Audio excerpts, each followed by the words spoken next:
Claudia Sheinbaum asumió la presidencia de la República este pasado 1 de octubre. Lo hace en condiciones que parecen inmejorables.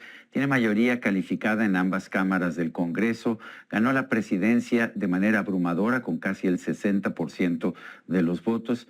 ¿Qué tanto va a tener retos en el futuro? ¿Qué tanto esta popularidad con la que ha llegado a la presidencia la va a ayudar? Yo quiero agradecer la presencia en este programa de Paco Abundis. Francisco Abundis es director de Parametría, una de las empresas encuestadoras más importantes de nuestro país, que le ha venido dando seguimiento, por supuesto, a Claudia Sheinbaum, al expresidente Andrés Manuel López Obrador y a todos los personajes de la política. ¿Cómo ves, en primer lugar, la popularidad con la que terminó López Obrador, con la que ha comenzado Claudia Sheinbaum? Gracias por la invitación, Sergio. Mira, yo creo que es inusual la forma en que termina, porque hubo presidencias anteriores. Le hace un ejemplo que me parece muy relevante, la expresidencia de Carlos Salinas de Gortari. Llegó a tener niveles de popularidad de 80% que se han registrado en esta presidencia, pero de manera no tan constante, con altibajos. Dos datos importantes aquí es los niveles con los que termina su presidencia, que en las mediciones cara a cara en vivienda no se ve una que lo tenga abajo de 65, algunas estarían alrededor de 75 o incluso más, pero más allá del número, Sergio, con el que termina es cómo eso se expresó y el capital político que pudo transmitir el 2 de junio pasado. No conocemos otra presidencia que haya tenido tales niveles de eficacia política. Cerca del 80% de los que lo aprueban, algo o mucho, votaron por Morena. Ese dato no lo habíamos registrado, por lo menos desde que tenemos nosotros encuestas de salida. ¿Y Claudia Sheinbaum qué tan popular es y cómo se compara con el expresidente López Obrador? Es muy popular, tiene muy buenos niveles de reputación personal, su opinión es muy buena. Y es una imagen que ha venido construyendo desde que era jefa de gobierno. Es interesante, Sergio, porque esta es una ciudad que por nuestra estructura de medios, te permite ser conocida a nivel nacional. Entonces, le pasó un poco también al ex jefe de gobierno, Marcelo Ebrard, ¿no? Que siempre se convierte en una plataforma política extraordinaria. Y cuando además de eso tienes una buena gestión, como fue su caso, en un renglón en particular, que te diría que es, yo creo que de los retos principales que tenemos como país, que es el tema de la seguridad. Eso yo creo que es una de sus cartas más fuertes, o fue de sus cartas más fuertes en esta administración, en la que ella fue jefa de gobierno. Entonces creo que llega con una plataforma bastante sólida. ¿Cuáles son los retos que tendría considerando esta popularidad?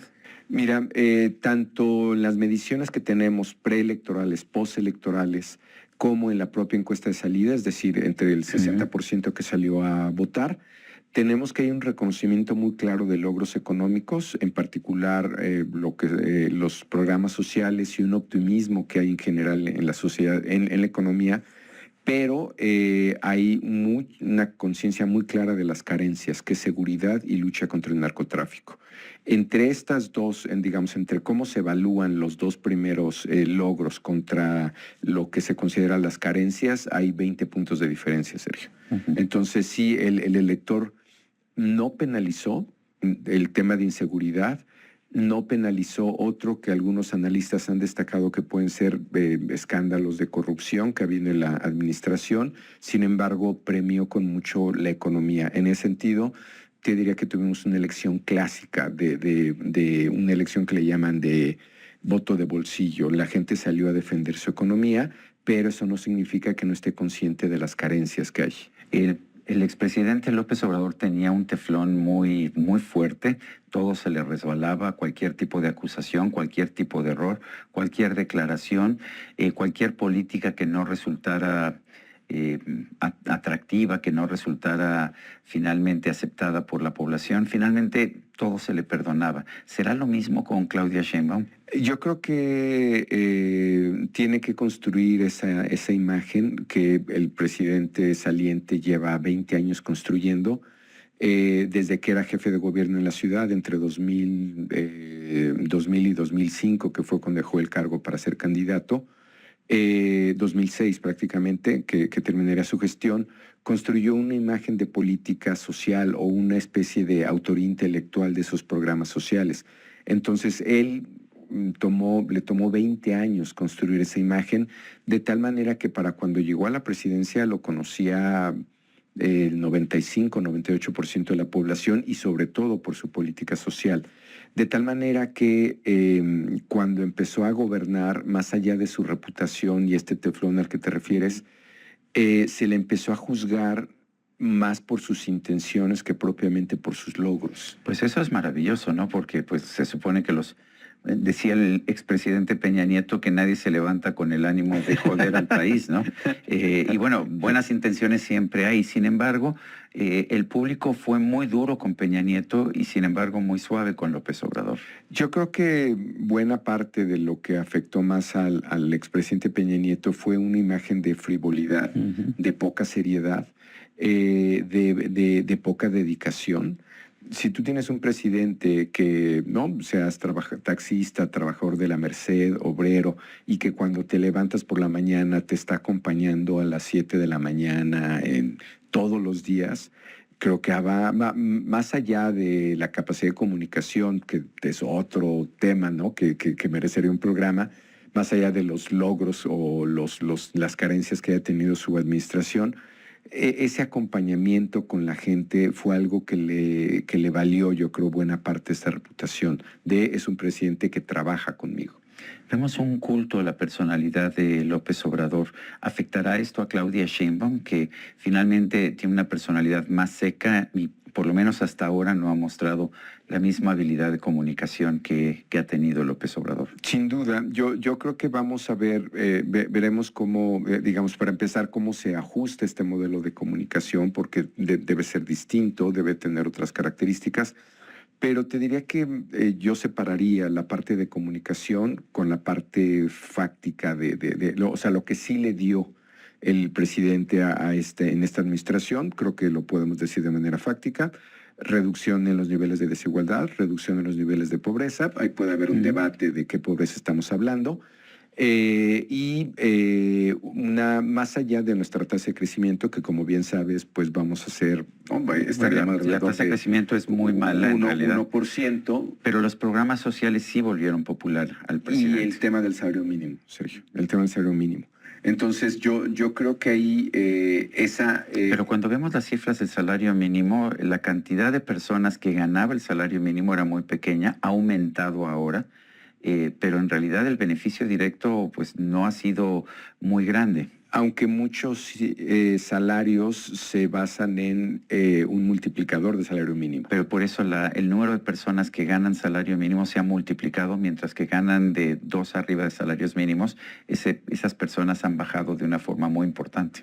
Digamos, sería un tema de ver quién se vio beneficiado. Sí, lo importante es que la percepción de que este es el presidente que aumentó el salario mínimo y que le está dando 3,000 pesos mensuales a mi abuelito y 2,000 pesos mensuales a mi hijo que está en la prepa, eso sí ayuda. Así es, y creo que fue muy claro en lo que tenemos medido el 2 de junio. La gente salió a defender sus programas sociales. Un dato que me parece clave es: 1 de cada 4 adultos en este país recibe ayuda directa del gobierno, pero los que salieron a votar no fue el 25, sino el 35%. Esos números, y así te lo puedo poner con ayudas a nivel hogar, ayudas a nivel familiar, de alguien que es tu familia pero no vive contigo, todos esos números se magnificaron el día de la elección.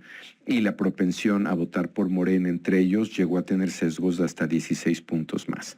Entonces, el resultado creo que está muy claro. Y me parece, por hablar solo de esa variable de la economía, en eso está basada buena parte de la comunicación. Es decir, tienes un logro muy creíble, un logro muy tangible, que además eso hace una cuarta parte de la población lo está viendo en su tarjeta del bienestar. Así es, y ese entregable hace que entonces tu comunicación tenga otro tipo de legitimidad. Entonces creo que es importante distinguir y separar estos dos efectos, ¿no? ¿Por qué problemas como la crisis que estamos viendo en el sistema de salud, que dista de ser como el de Dinamarca o por mucho menos superior al de Dinamarca, o en la inseguridad no afectaron al presidente López Obrador y qué tanto pueden llegar a afectar a Claudia Sheinbaum? Son dos efectos distintos. En el tema de salud, creo que, como dicen algunos analistas, ha habido un proceso de privatización, pero este no empezó con esta administración, ha venido pasando desde hace tiempo, donde la gente para medicina básica, en lugar de ir a una clínica, pues acaba yendo con el privado de bajo costo, ¿no? A la farmacia de a la la esquina. farmacia, ¿no? Todas las farmacias te dicen que su negocio, particularmente tanto la venta de medicinas como pues el hecho de que reciben pacientes de primer contacto, pues ha aumentado en un 25-30% en los últimos años. La diferencia es que le está dando la posibilidad a la gente de decidir, ¿no? De si quieres ir por medicina pública, así sea tardada, o si puedes ir a la otra. Entonces, porque tienes el disponible para pagarlo. Luego, siento ponerlo así, pero en grandes números es mucho menor la gente afectada en términos de salud que la beneficiada en términos sociales o de las ayudas sociales. Ese es un primer renglón. Y el tema de la inseguridad, hay una, me parece, literatura amplia en el tema ya, cómo la población suele penalizar más a lo local que a lo federal. Y además tenemos un problema de responsabilidad difusa. Es decir, es difícil solamente, digamos, que el presidente le pongas o le quieras cobrar esa factura cuando tienes gobernadores, presidentes municipales, Guardia Nacional, Ejército, Marina. Entonces, esa responsabilidad difusa hace que pues sea un poco responsabilidad de todos. ¿Qué tiene que hacer ahora Claudia Sheinbaum para mantener altos niveles de popularidad? Porque sabemos que la popularidad es un requisito indispensable para poder gobernar tranquilo, para poder gobernar como tú quieres. Yo creo que empezó ya a tomar algunas medidas. De hecho, ya propuso nuevos programas sociales. Es decir, seguir con ellos. No sé qué capacidad haya, supongo que dependerá de cómo vaya nuestra economía para incluso aumentarlos o llegar a otras poblaciones, pero yo creo que su gran reto pues será el tema de la inseguridad. Por lo pronto es mantener esos programas para que goce de la popularidad que tiene hoy o con la que llegó, que a muchos los pondría nerviosos, es decir, llegar, como bien dijiste, con cerca de 60% del voto te genera una expectativa muy alta de tu gestión, pero creo que con conservar esos programas es la base fundamental para lo que pueda hacer después en términos de logros. ¿Y qué tiene que hacer en materia de comunicación la presidenta Sheinbaum? Yo creo que tiene agendas que yo creo que va a avanzar y me parece que habemos muchos pendientes de esa agenda, que es el tema de género, por ejemplo, ¿no? El tema de género yo creo que es un adeudo histórico en este país de cualquier liderazgo.